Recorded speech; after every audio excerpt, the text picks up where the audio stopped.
They laughed when the CEO said it. Cameras flashed. Glasses clinked. And the janitor, standing there with a mop still wet in his hands, simply nodded. What no one in that glittering hall knew was that one tennis match would expose a buried past, rewrite a man's worth, and force an entire crowd to confront the ugliest truth about themselves. The moment the CEO smirked and said, "Beat me in tennis and I'll marry you," the janitor's little daughter squeezed his hand, because she knew something the crowd didn't, and she was terrified it was about to come out. Ethan Cole had learned how to disappear. At 38, he moved through the world like a shadow, quiet, careful, invisible. Every morning before sunrise, he pushed his cleaning cart through the marble halls of Blackwell Enterprises, wiping fingerprints off glass walls that reflected people who never saw him. Executives hurried past with Bluetooth headsets and tailored suits, stepping around his freshly mopped floors without apology. To them, he was just the janitor. To Lily, he was everything. She waited for him every evening on a bench near the lobby, legs swinging, homework on her lap, hair always tied in the same crooked ponytail he never quite mastered fixing.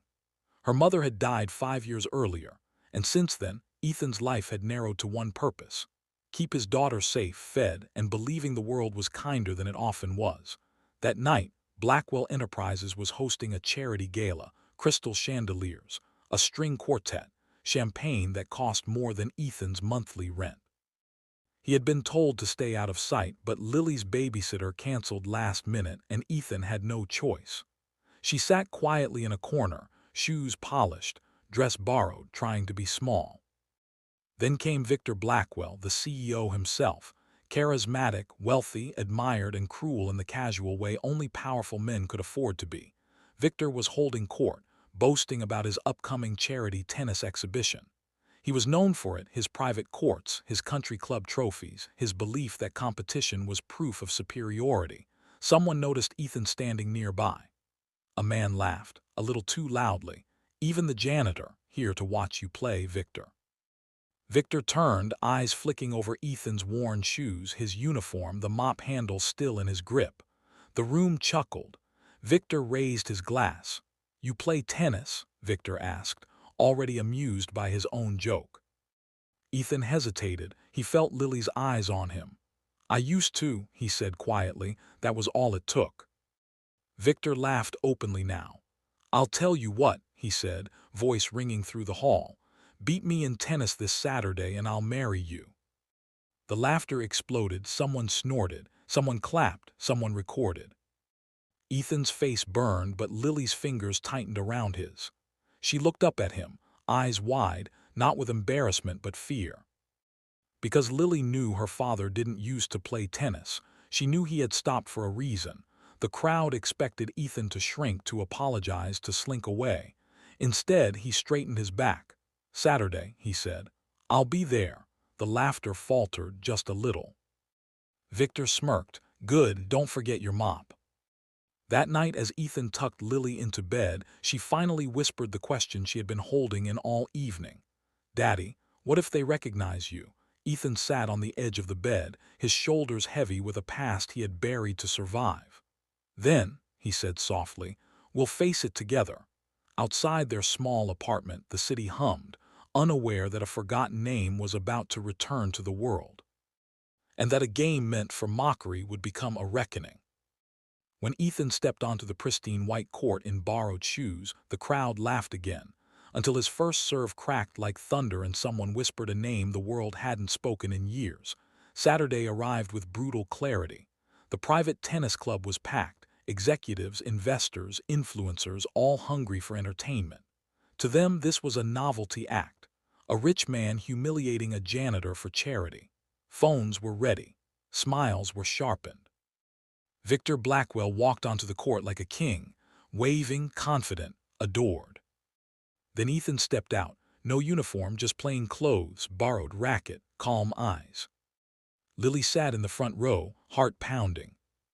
Victor served first and won the point easily. The crowd cheered. Another serve, another point. Smugness crept across Victor's face. Then it was Ethan's turn. He bounced the ball once, twice, and served. The sound was wrong, too sharp, too fast. Victor barely reacted. The ball screamed past him, silence rippled. Ethan didn't celebrate, he simply reset. Point after point, something shifted. His footwork was precise, his strokes economical, no wasted motion, no showboating, just control. Whispers spread. Who is he? I recognized that style. A retired coach in the stand stood slowly, eyes widening. That can't be. By the second set, Victor was sweating, not from effort alone, but from fear. He pushed harder, played dirtier, argued calls.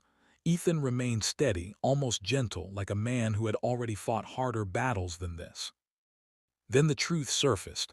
Someone pulled out an old article, a grainy photo, a name: Ethan Cole, former national tennis champion, Olympic hopeful. Career ended after he exposed a powerful sponsor's corruption. Victor Blackwell's former business partner. Blacklisted, erased. The crowd froze. Victor faltered. His final serve hit the net. Match over. Ethan had won. No cheers came at first, only stunned quiet. Victor approached, face pale. You tricked me, shook his head. You never asked who I was, you only saw what made you comfortable. Victor forced a laugh. The marriage thing was a joke. Looked at Lily, then back at the crowd.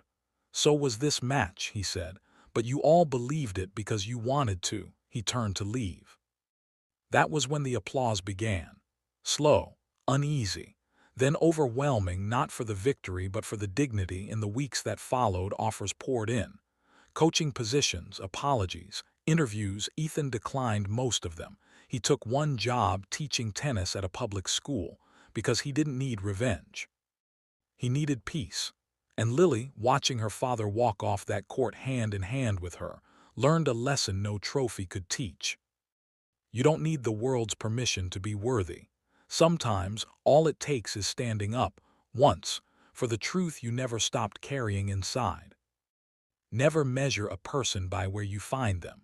Some of the strongest souls are simply resting, waiting for the moment they're forced to remind the world who they really are.